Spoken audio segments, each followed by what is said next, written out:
बिस्मिल्लाहिर्रहमानिर्रहीम। अस्सलाम वालेकुम स्टूडेंट्स।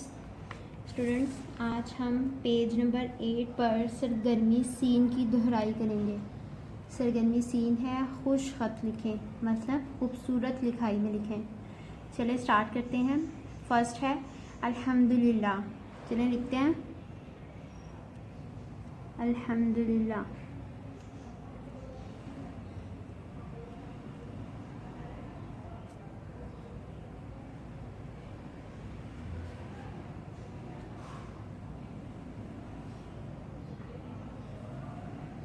अल्हम्दुलिल्लाह। नेक्स्ट सुबहानल्लाह।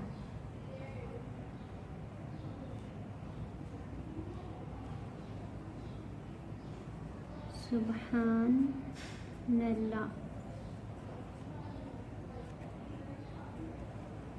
नेक्स्ट अल्लाह अकबर।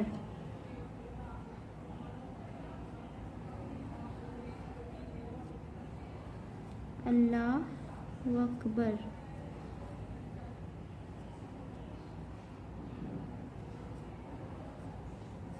नेक्स्ट ला इलाहा इल्लल्लाह।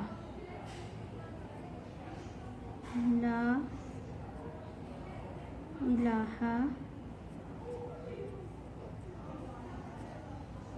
इल्लल्लाह। आज के लिए इतना ही स्टूडेंट्स। अल्लाह हाफिज़।